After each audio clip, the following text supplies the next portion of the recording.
Let's go ahead and make our homepage for our portfolio website. I am going to use the fictional character Alex for this, just because it's going to be easier. ChatGPT helped me make up Alex, so I'm going to open a new Replit, use the HTML, CSS, and JavaScript code, and title it Alex Homepage. Once it opens, I already have my index.html. Our Replit site already has this button. It's with JavaScript, and it's got this hello world text. So let's go ahead and just get rid of all the JavaScript. We'll go all the way down, basically between the hello world and the closing body tag. Because when we actually start doing JavaScript, our script will go right before the closing body tag. So that's a good thing to know. All right, we've got rid of the hello world too. Let's move on. We know that the content goes in the body, but first we need to address what's in the head. Remember that the head is what communicates with the browser to talk about the page. So it's saying what the character set is. It's giving the how the viewport is going to be set up initially. It's linking to the style sheet, and it's providing the title of the page. In the future, other things like other meta tags like the description and keywords may be included in the head element to help the search engine optimization. So Alex's portfolio can show up higher in search results. On the style sheet that has already been set up for us, we have the HTML height and width of 100%. Now what that does is enforce and help responsive design. So as we're doing this mobile first design, not setting the HTML element to 100% might cause inconsistencies in how the web page appears on different devices, making the responsive design less effective. So we just want to do that. It sets a good stage. It helps for the other properties that will be nested in HTML to be able to maintain their ratios and their relative percentages as well. Now we are missing a few standard attributes within our head element. Well, actually starting in the HTML element. We've got to have the language element, remember, and the attribute. And since we're in the US, we use en-us. Character set's good, but viewport, we actually need the attribute for the viewport, content width, and then we need to say that the initial scale equals 1. Now, that initial scale equals 1 has, again, to do with responsive design. It makes sure that when the user opens up your web page, that it's the correct scale every single time. And then finally, it gives us more control over the layout, as we can always be certain that the web page will load at the correct scale. It's not going to do anything crazy. I went ahead and changed my title element, which will, of course, read to the browser tab when we actually publish our page. All right, so now we're ready to get into the body. Within the body element, we're going to start, of course, with the header. So the really cool thing about this particular coding environment is that it does have autocomplete. So what I'm going to do is start typing header and then press tab. And then it automatically opens and closes my header element, making it really easy to get through my code. In every header, there's always an H1 element. It's kind of like the title of the page.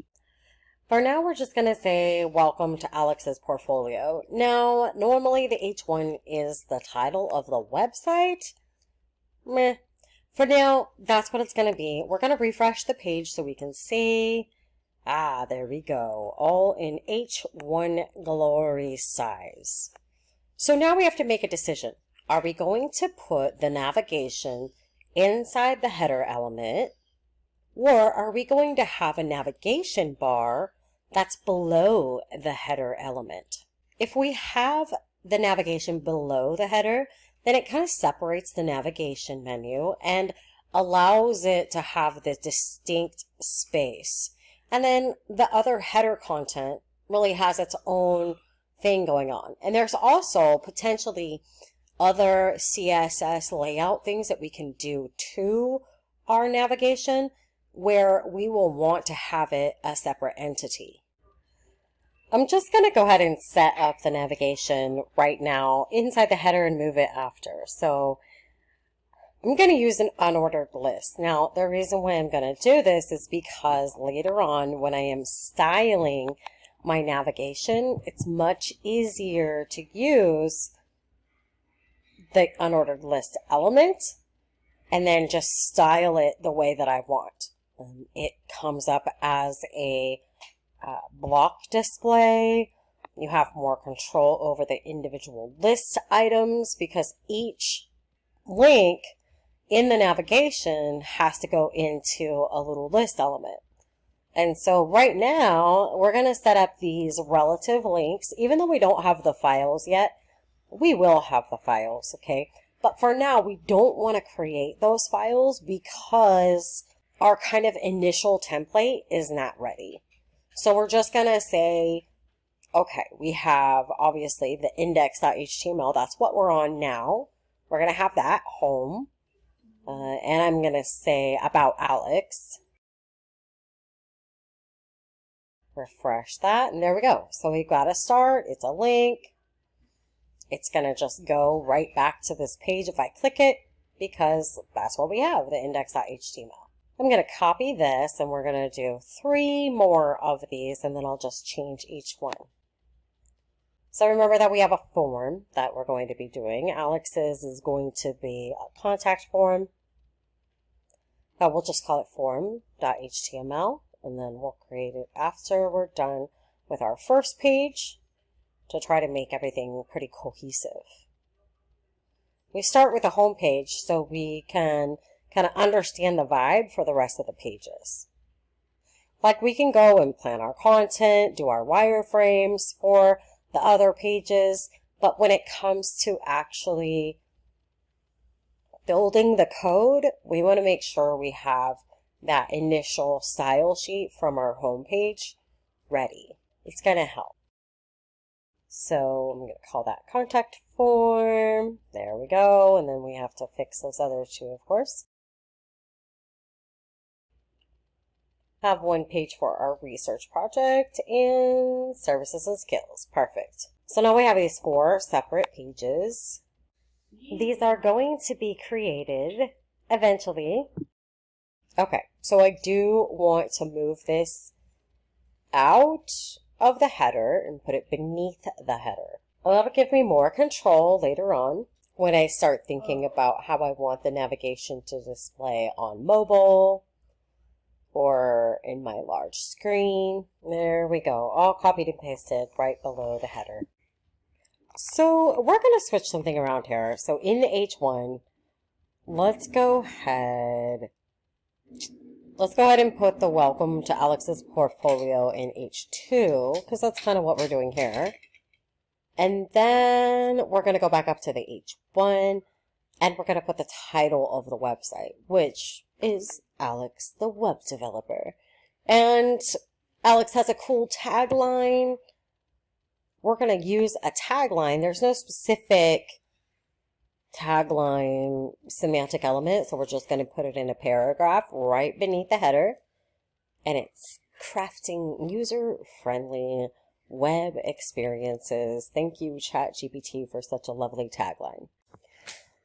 Now, I'm thinking about this, and since this is a very special paragraph, I'm going to give it an ID. Because I know that eventually I'll probably want to style that differently than other paragraphs. So I'm going to give it an ID of tagline and spruce up my H2 before I start putting in my content right below in that paragraph. We're just going to say a little bit about Alex here. Refresh that page, looking good. And this is a brief bio. Brief bio includes education, work, experience, volunteer, etc. It's finally time for my footer, because on every single page, we want to make sure that our users can contact us. So I start with this ahref, and then I make sure that it's mail to, and now I'm just going to make up this alex@web.com. And then of course I want it to be a descriptive link. So get in touch! Exclamation point. There we go. Refresh that. There we go. Ensuring that we use the mail to link means that if the user has their mail client hooked up to their browser, that link will open an email automatically and they can send it directly to us. But we got to be careful. There's lots of spam out there, so make sure when you're doing that you have a filter set up. So we need a copyright here. I always forget the symbol, so let's go look it up. The beautiful thing about web design is we always have access to resources, right? If we can't get on the internet, then we're probably out of a job. Here we go. This ampersand copy, or the other one. Looks like the copy one is going to be easiest, so let's do that. I'm going to replace the copyright now with that ampersand. Copyright Alex, period. I don't like this. Why do I even have a comma there? If I just hit enter, what happens? A whole lot of nothing. Because in my code world, enter doesn't do anything. I actually have to define what enter does. That is what makes it super different than formatting a paper in Word. You just hit enter and it goes to a new line and you see it. But here we have to define the new line. So we can use a break. There we go. Let's refresh it. Oh, there we go. Get in touch. Copyright Alex 2023. Alex has a lovely picture that they picked out. So I'm going to put the image right below the paragraph before the footer. IMG tab, and I'll have the source and the alt. I don't have this source right now, so I'll have to upload the image. Sometimes I may think about doing my image right below the H2, or maybe like as like a whole, they have the whole width would be kind of a hero image. But for this portfolio, since I really want to emphasize the information about Alex, I'm going to have the image after the information. Upload a file. I do have it on my computer. So I'm going to put as the source, now it's the file name. I can start typing it in, click it, and then I have to have an alt image tag. So this attribute, I'm going to say picture of Alex smiling.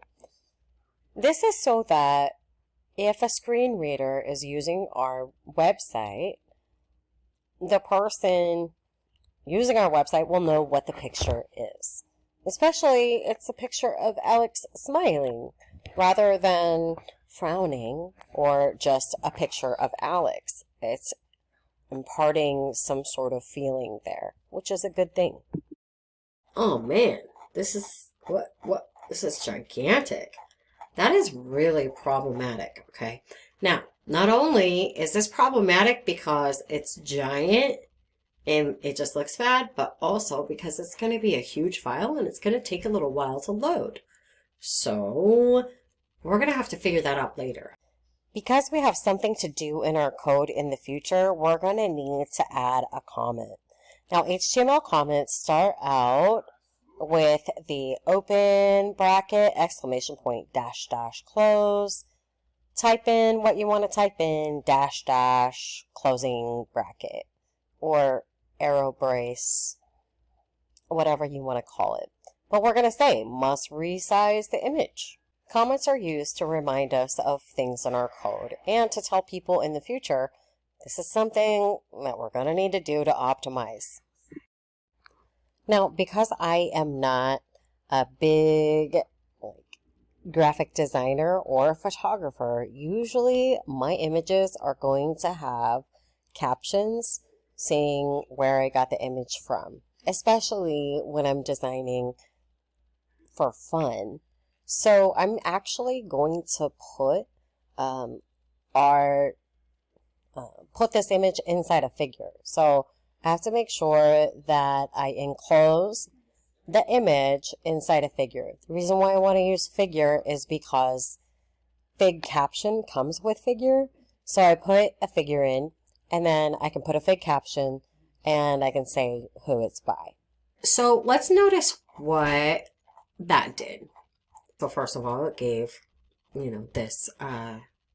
this caption, but prior there was not a margin here. So part of the styling to a figure is that it gives an automatic margin. That may or may not be something that you want. So you might want to remind yourself, adjust. That's a good idea. So here we have comments right now. Okay, we have comments. That's great. While we're on the topic of comments, we also want to remind ourselves that we're going to have an unordered list on our homepage in the future. Comments are ways for us to basically talk to our future selves and tell other designers what it is we're doing with our code. They're very important to practice. Now, it looks like we're pretty much done with our HTML, but to make sure that we haven't missed anything, we're going to go ahead and copy our code, and we're going to put it into an HTML code validator. Now, I'm just going to look it up. I know that the top 3 results are the only ones I need. We're going to use the W3C. Remember that the W3C is an organization service that basically works together to make sure that the web is a place for everybody to be able to use. Tim Berners-Lee, who created the first World Wide Web browser called World Wide Web and created that first public web space, he's the one who put the W3C together. It is to collaborate and share and make sure that the web stays accessible for everyone and standardized so that we all are kind of on the same page. So when we paste our code in here, we should be able to see that, hey, it's using the best practices. All right, let's check it out. So I'm going to validate by direct input, and I'm going to paste it in there, and now I'm going to check my work. I was kind of hoping that it was going to let me know that I'm missing my main element. Our main is always going to be, it just kind of separates from the navigation in the header and says, okay, here is my main content of the area. This is the stuff that's going to change. Main is always going to change. And one of the reasons, that's the main reason, that's the main reason that we want to have it separate, is that, oops, it's going to change. My bad. You don't put it, you put it before the footer. Why do you put it before the footer? And does that actually change anything visually? I put it before the footer. I end main before the footer. It's going to be the same on every page. So I want to have it separate. It just makes more sense for it to be separate. I also standard want to put that there. Also, here's a problem. I don't have my footer in any text semantics. I automatically just go into a link and then like this random line of text. That's not okay. I must put this in a paragraph. Okay. I have to. And there's a couple reasons for it. Because it's standard, but also because what if I wanted to select the paragraph inside the footer? Well, I wouldn't, if I wanted to do just this text on the page, how am I going to do it? There's no attributes. There's nothing attached to this, Alex, There's only the link, but not the rest of it, not the copyright. So it's a good idea to put a paragraph in the footer, because then I can use a descendant selector later. I could say the paragraph inside the footer. Okay, next. So we figured out the main thing. Okay, let's talk about the main again. The main, and it even tells us, okay, what does the main do? I'm going to separate it with a line. What does the main do? It represents the main content of the body of the document. The main content area consists of content which is directly related or expands upon the central topic of a document or central functionality of an application. Cool. The main is going to be separate on every single page. So guess what? Because I say it's going to be separate on every single page, guess what I'm going to give it? An ID. Yep. I'm going to give it an ID. Because I know it's probably going to be different. I'm going to say main home. And so what I'll probably do is I keep going with this. Every main will have main form, main project, main skills, something like that. So that I have IDs so that I can easily select them. We are going to use CSS properties like margin and padding to style the elements and create a cohesive look. So now we get to go to styles. We still have index over here, but we don't need to look directly at index right now. Now we have our whole HTML, which is like the background of the background. But now we're going to style the body. Now here's the thing. We're styling for mobile first. Right now, obviously, this is like not mobile friendly because this picture is out of control.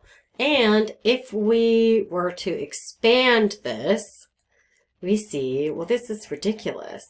This looks, well, first of all, this image is completely, look at that big ear.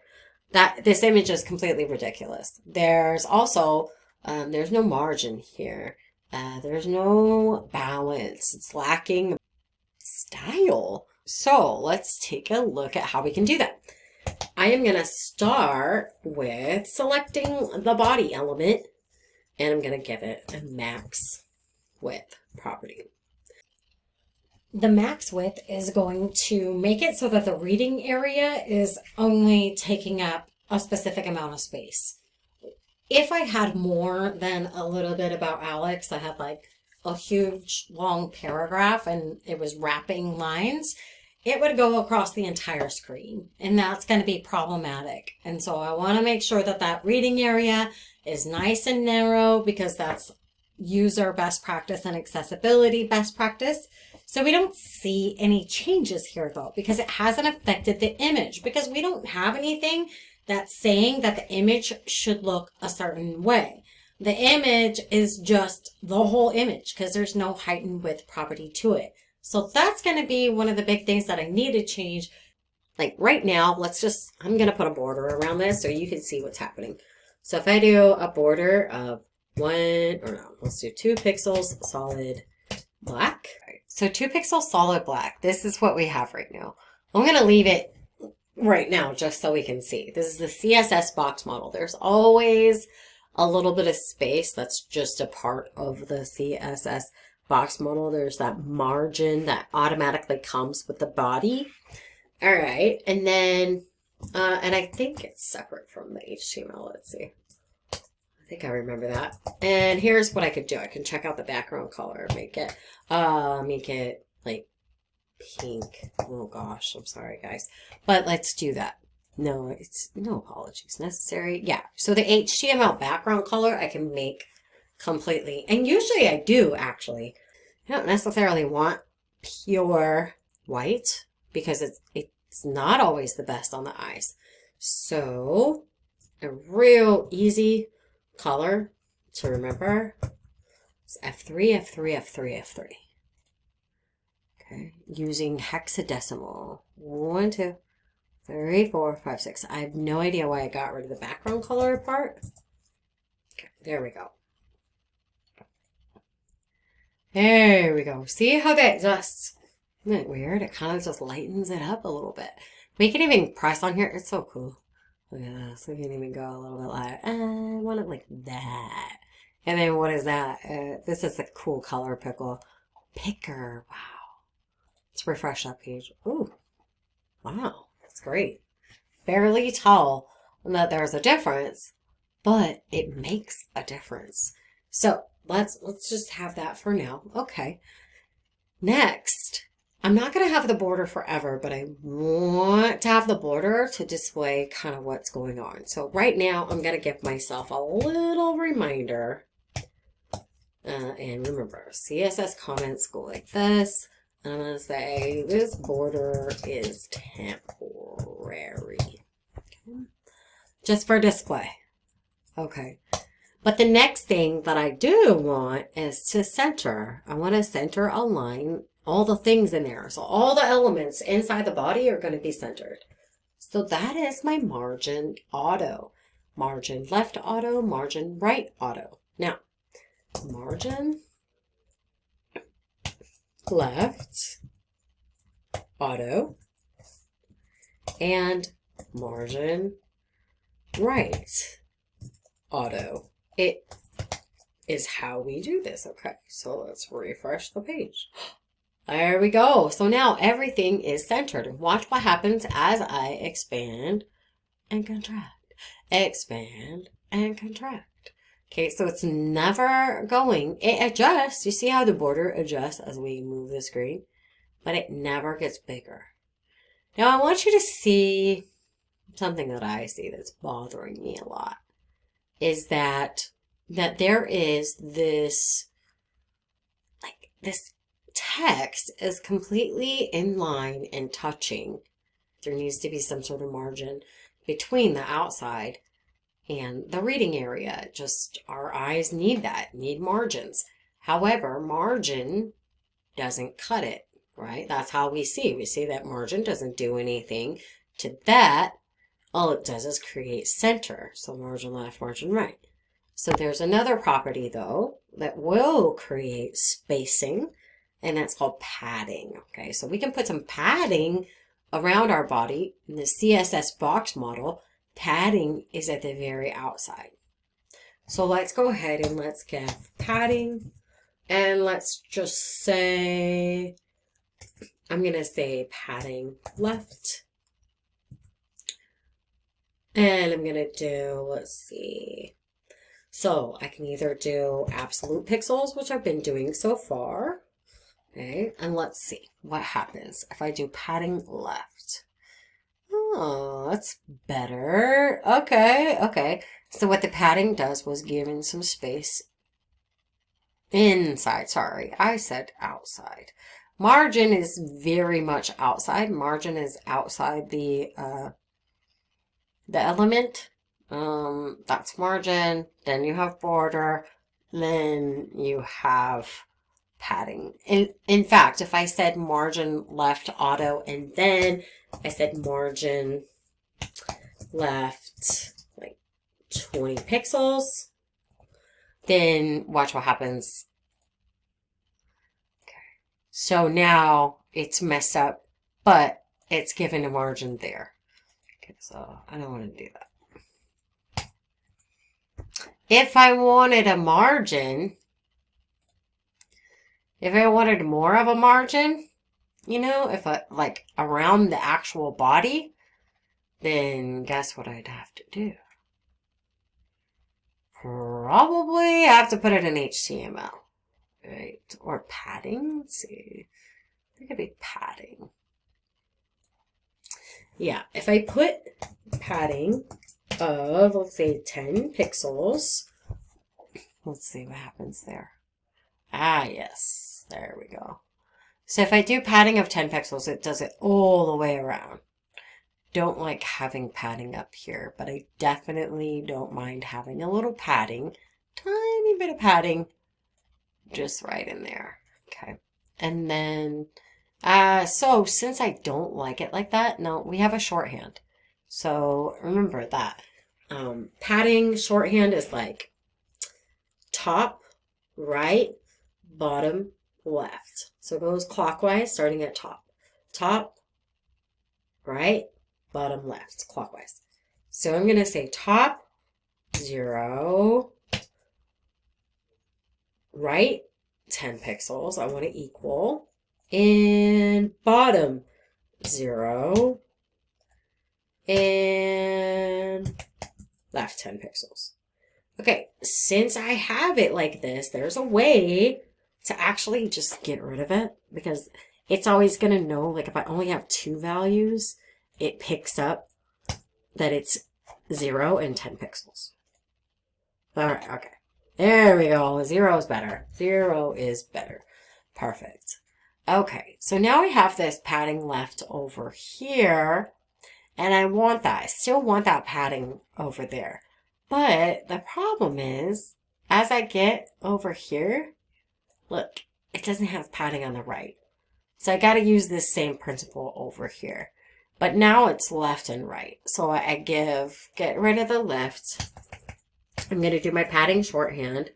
And I want top and bottom. Well, yeah, I want top and bottom to be 0. And I want 20 pixels. I'm going to refresh it. Oh, yes. Much better. There we go. So now it pushes, right? It pushes it so that, okay, there's nice padding both ways. Okay, so right now it has a max width of 600, but it doesn't have a min width and it doesn't have a standard width. So that is interesting. So it's saying that's the max width. And the reason why that's happening is because of the image. So if I give it a standard, like let's say max of, let's just say I give it a width of 100%, which is relative, makes it so that the whole thing is across. Now, if the width is 100% or the max width, look at this scroll bar here. I have this scroll bar because of the stinky image. This image is going to drive me crazy for a while. So I'm going to jump out of here and let's see. I'm going to fix the image first because it's driving me a little nutty. Okay, so my image is, let's go find it. My image, if I recall correctly, is, let's see, it's right in here. Index, image, bloop, bloop, figure. Ah, oh, here it is. Must resize it, right? I've got this figure. So this is my only image on the page, and it's the figure. There's a couple things. The image is forced to be this size because it just has nothing, it doesn't have any reason not to be that size. There's no constraints on it. And so the image is going to need to be changed. And I know that this image, this particular one, is, let's see, is this the only one that I'm going to want to change ever? In this particular fashion, or are all images going to be changed the way I'm about to change it? And I have to ask myself, well, what am I changing it as? Ultimately, what do I want? Well, I want it to be, because I'm thinking about mobile design right now, so I want it to be 100% wide, okay, and I want it to just be auto height for now, okay. How many times am I actually going to want that for an image? Well, in mobile design, I'm going to want that all the time because we don't often have images separate. Sometimes there's like some product pages, I guess there's like 2 columns of images and that's cool. And so then you would want 100% of the width of the column. But for our purposes, we'll consider that we want this one to be 100% height and auto. 100% width and auto height. Because then it'll just take up this whole area. Now, the figure, we're going to have to fix that margin. So instead, I could do one thing, right? I could say, I'm going to give this an ID of profile pic, right? Or I could say, I'm going to give this a class because my class is going to be standard among a lot of images that I'm going to use in the future. I'm going to do that. I'm going to make a class, and I'm going to say class attribute. This class attribute is going to be, let's see, mobile pic. How about that? Mobile pic. That makes sense. My mobile pics are always going to be 100% wide and auto height. So if I say class mobile pic, all right, then I need to style it, right? Let's just get to the styling because honestly, it's driving me crazy. So let's see, mobile pic. Oh. There are two ways to do these selectors, a class selector and an ID selector. If I don't have that dot in front or the period in front, it doesn't know that this is a class selector. An element ID selector, remember, is a hashtag where the dot, the period, is a class. I have this 100%. I have this auto. Look at that. Looks lovely on the page. Perfect. So we're going to keep going here, and we're going to look at some other things. So a header, normally, since this is not the body content, this is not like our content of the page. Normally, we don't have a left when it's a title of the entire page, like a header. It's usually centered if we don't have the navigation. So let's go ahead and let's center the elements in the H1 or the H1 and the paragraph inside the header. Now, header selector. I'm going to make sure that my CSS is in order. Okay, so I have the body, the HTML, kind of like the higher on the page, the up at the top is both behind everything. The HTML is in the background. Okay, and then everything else is going to be inside it or down the page from it. It's a visual in my head. I hope you can get there with it the more you get into it. So then the body, right, is on top of the HTML, but since it's like the next level down, right up at body, and then the header is inside the body, so on top of the body is what I kind of look at it. It's nested in it, so then I put it next, okay, and then the mobile pic, it's still further down, but it was driving me crazy, so I went ahead and did it first. All right, so let's do the header. The header then is width of auto is margin, and we're going to use the shortcut property. Top and bottom, do we need anything to change? No. Top and bottom is 0.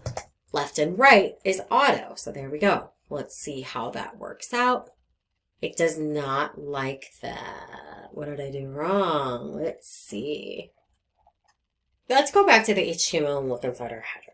What are the types of elements that are inside our header that are nested? The heading and the paragraph. Both of those are text elements. Text elements need the text alignment. Block elements, okay, specific, semantic, structural elements need that auto margin. That is my bad. Let me go back and realize that. So text align, center. And now refresh it. Let's see. Oh, there we go. Much better. Okay. And for now, that's looks good to me. And then let's check out. Now I need my navigation. So right now, my navigation is like this unordered list. And that's it. I don't need that to be an unordered list. What I would prefer is that it's horizontal, just like every other navigation out there. Okay. Now, there might be a time that we come up with a different type of navigation for this mobile site because maybe we want it to be a little more interactive with like the hamburger, you know, a little more modern. But for now, we're going to make it this lovely inline navigation. Now, I say inline because this is this type of display property. Certain semantic elements have certain display properties automatically built in. The header is a block element, okay? Whereas a paragraph is a inline element, meaning that it'll wrap, as the size permits. Same with image, okay? But because we put it in figure, it did it correctly. Figure is a block. Okay. So there's different of these, and you find that out a lot with the registration form from Free Code Camp. It goes into that a lot. All right, let's go ahead and do this. So nav. Okay, so list style type. I want it none. Okay, let's see what happens here. Noise. Okay, good. But there's a problem. It has padding. Okay. And it's got all this padding over here and margin and all this stuff. So let's do padding, and I'm going to make it 0. Okay. Now let's figure that. Let's see what that does. Aha. It makes it nice and flush. Okay. So it's that padding that was making space and making like an indent almost for the list style type. Oh, my list style type is not lining up with the rest of the things. Tab that over. There we go. Just keep it nice and uniform.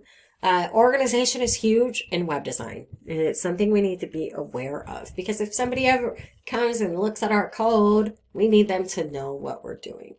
It'll help me too, your instructor, with grading. So the next part is the list element. Nav list element, which are nested inside the unordered list, which is also nested inside the navigation. I don't need to say that it's in the unordered list. If I said list items in the unordered list, then it would say any list item on the entire page. And that's not what I want. I just want the list items that are in the navigation.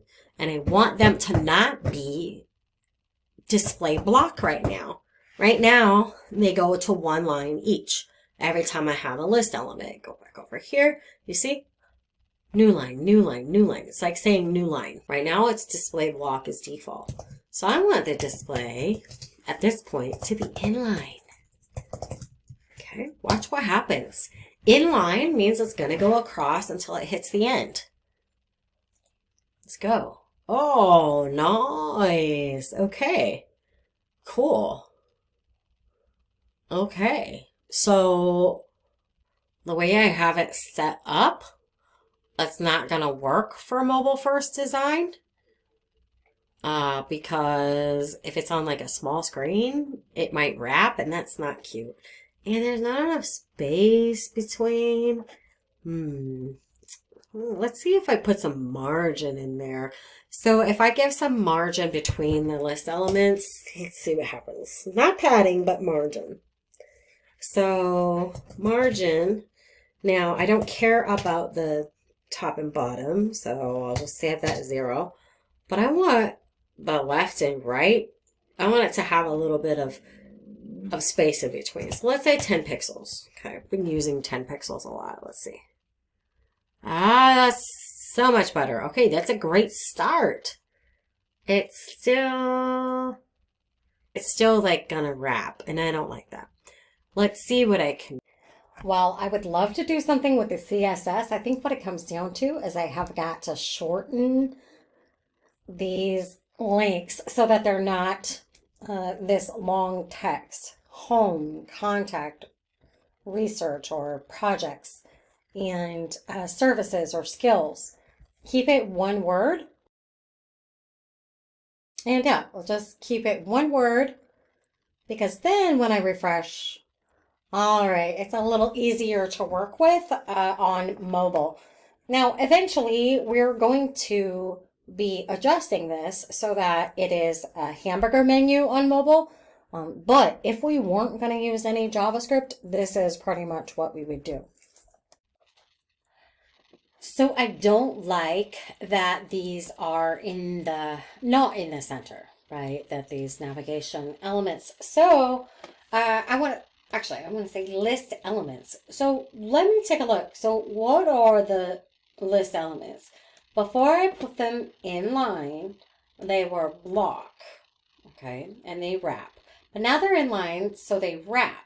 Well, there's one other display type called inline-block that I can use. And then because these list elements inside are inline, all inline, when you want to center it, has to have text align, even if it's not really text. So text align, center. Okay, let's see. And I need to put it in, let's do it in alphabetical order. There we go. Some people like that. Whatever, we'll do it. I might actually need to go away. Okay. I might actually need to have it like that because of the cascade. Let me see. All right. Text align center. That still didn't work. How annoying. Okay, hold on. Okay. Text align center. Here.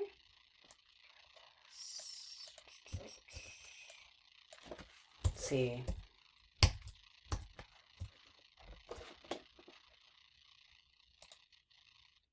There we go. Okay, so text align center, display inline block. Okay, so it's forced. It's saying, okay, all of these list elements inside the unordered list. The unordered list is going to have everything inside it text align center. So whatever is nested inside. The list elements are always nested inside the unordered list. So if we go back over here and we take a look, right, these are technically block. We forced them to be inline, okay, so which made them text, basically.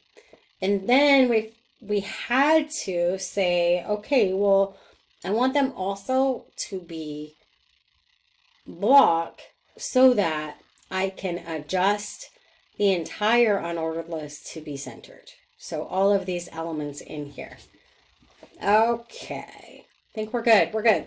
All right. I know that's a little confusing. And honestly, as you can tell, it takes just kind of messing around with it. Or you can ask ChatGPT, why isn't my code working?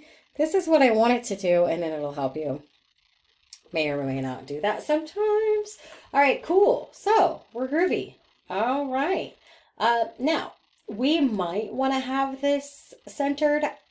And you know what's interesting, honestly? I would only want this centered probably on mobile. Because if I had it on large screen, it would be more, it's like a kind of standard to have headings, just like paragraphs. Okay, and we don't indent paragraphs here. We give a little white space, but we don't indent it. So the next thing that is bothering me is that this is not flush with the actual text. So that is a part of figure. Figure. Remember, the image is inside figure. Okay, so actually, technically, the mobile pic, right, that's fine.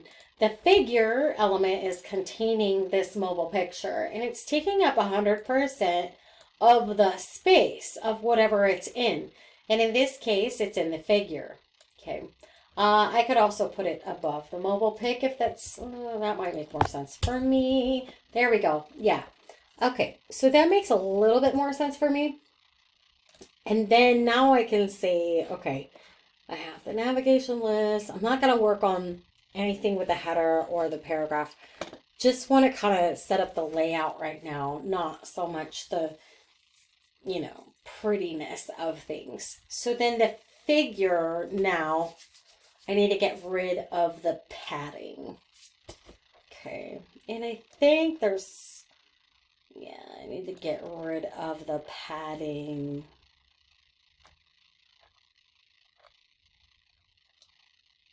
Okay, so let's do padding top and bottom. I don't really care, so I'll leave that as 0. And then padding, oh no, I want all the padding to be 0, sorry. And then what happens? I thought that would work. Let me see.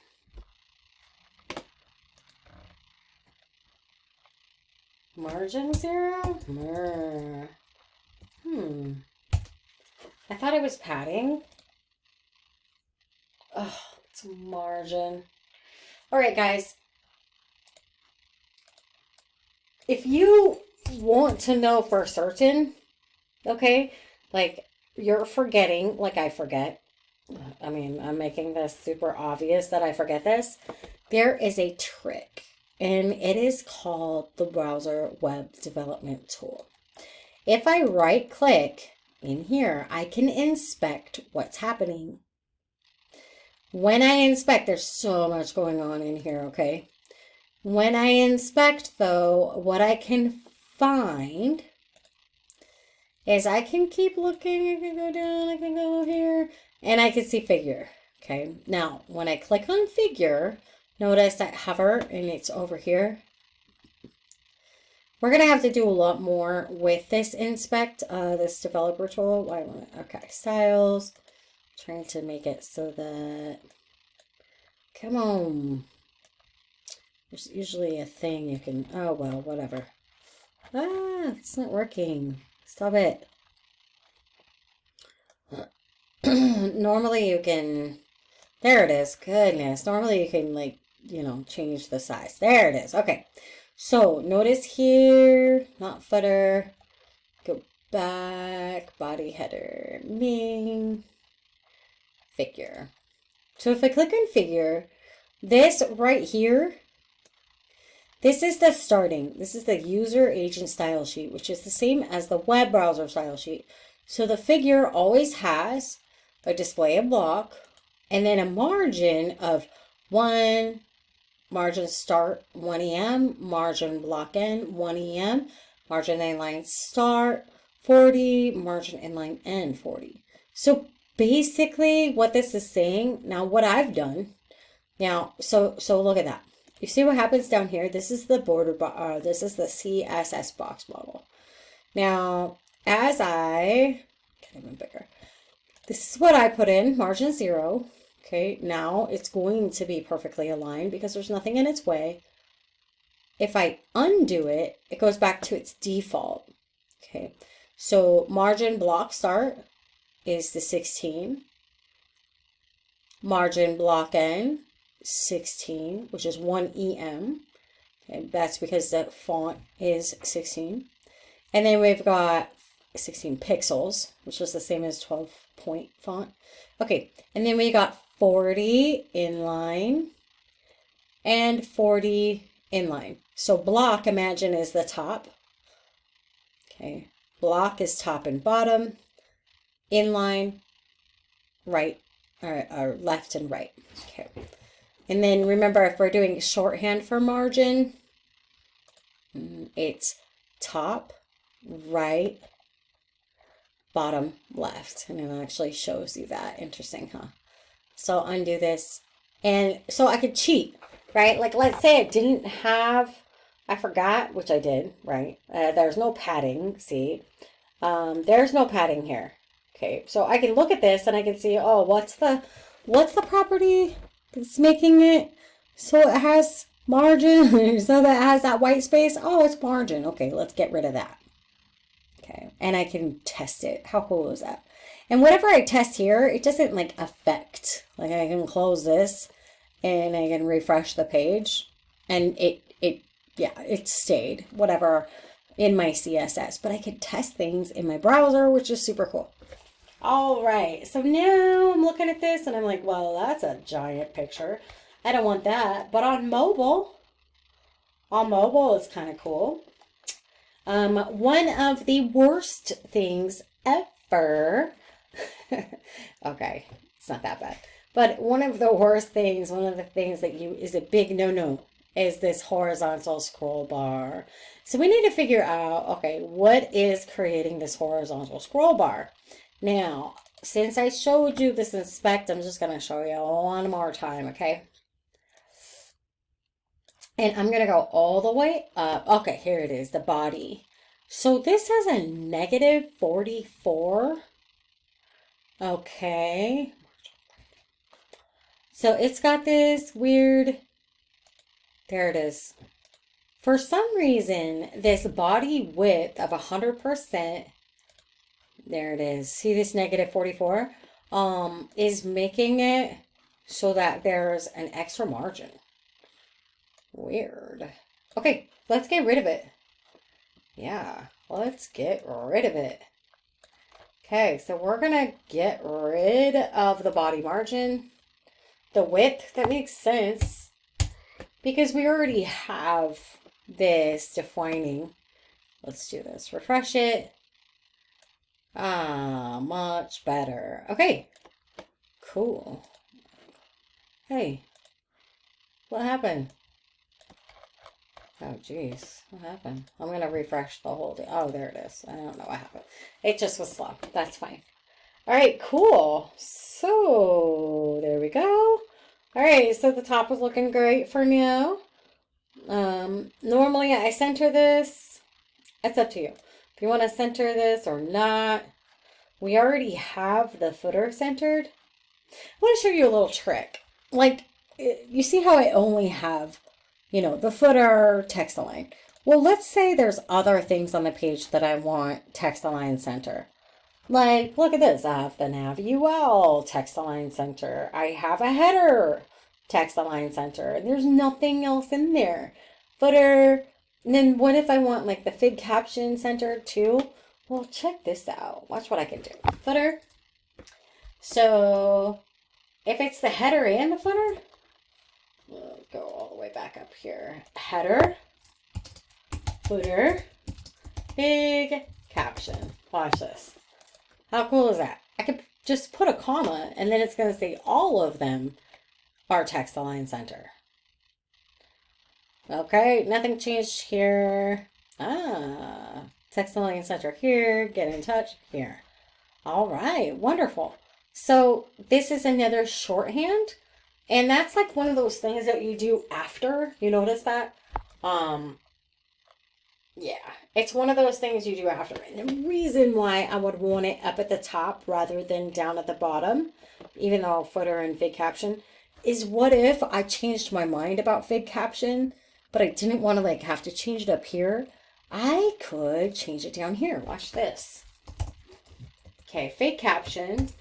This is a part of the cascade. Fig caption, text, align left.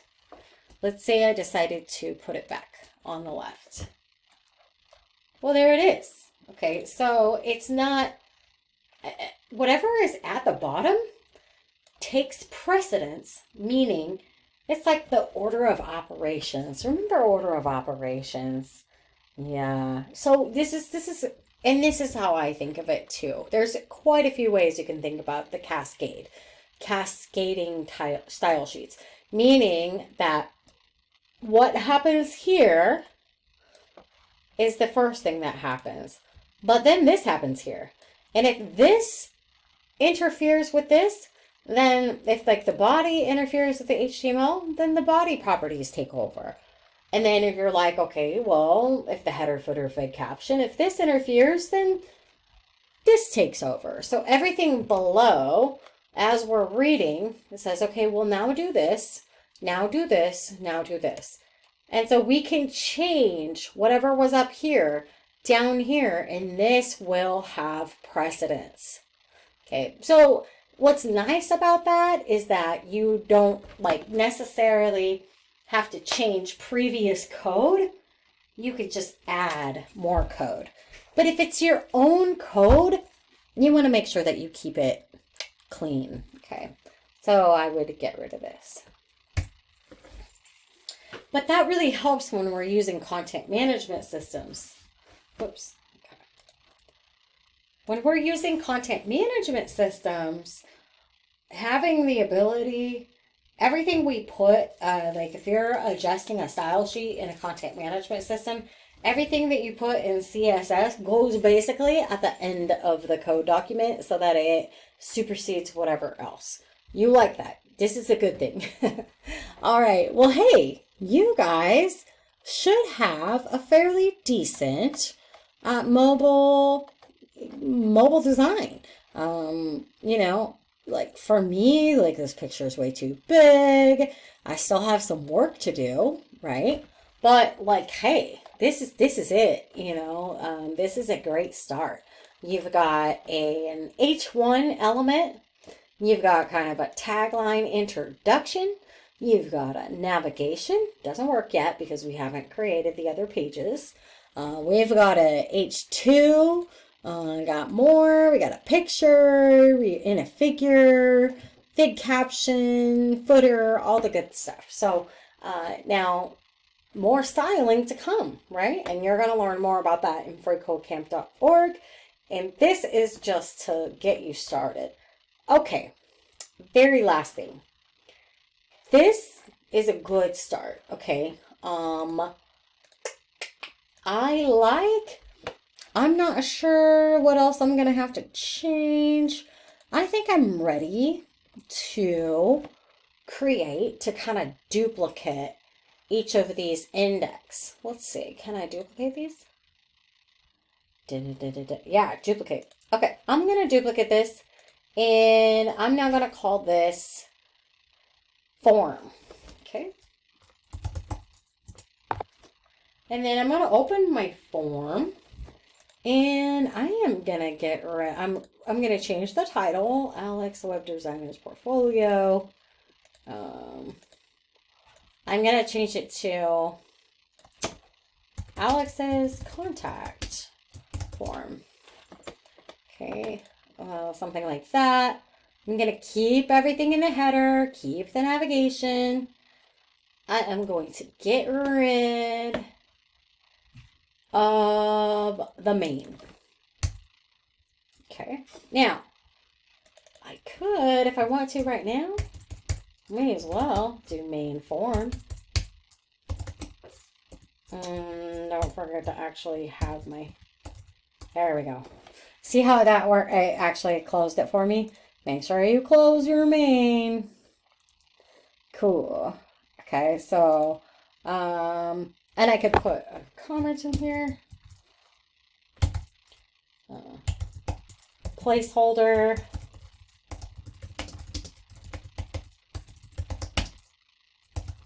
Updated. I'm just gonna say updated. Ba, ba, ba, ba, ba. Cool. And now I'm just gonna duplicate the form one since I've already. Okay, and now this form one is going to be projects. So I'm basically just creating the files that I already had. Projects. And then if I go into projects, make sure I'm in projects. And then Alex's projects. Okay, I want to change the title for sure. And then keep all that, keep all that, keep all that. Cool. I'm going to change the ID of the main. Whoops. Main projects. And then let's duplicate this. And the final one is services. Okay, services. Oh, it puts it in alphabetical order. That's kind of cool. So services, main services. Everything else is the same. This one, title up here.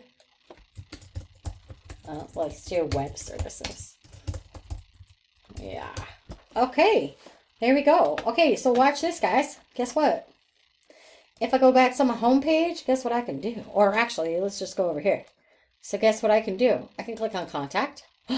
Yay. Projects. Yay. Services. Yay. You can't really tell that much is changing here. So you could have had like the H2, you know, and all of that good stuff. But this is like your template. So now as you go, because this is already hooked up to your styles, whatever you do that is, you know, in the background of your main, your body, anything, footer, header, anything that you do in the styles is going to perpetuate in each of these. Okay, it's all linked. Okay, so that's awesome. It's just the HTML that you're going to have to change. And then you're going to have to be specific to each page, right? Each page is going to have something a little bit different. Contact is going to have a form. Nothing else is going to have a form. Projects is going to have a, I forget. Something about a blog or something. Okay, I forget. Good. Services is going to have, projects might have a grid. Flexbox services is definitely going to have a grid. So all of these are going to have different features, but the header and the footer will be the same. Thank you so much for watching. I hope this was helpful. Reach out if you have more questions. Good luck.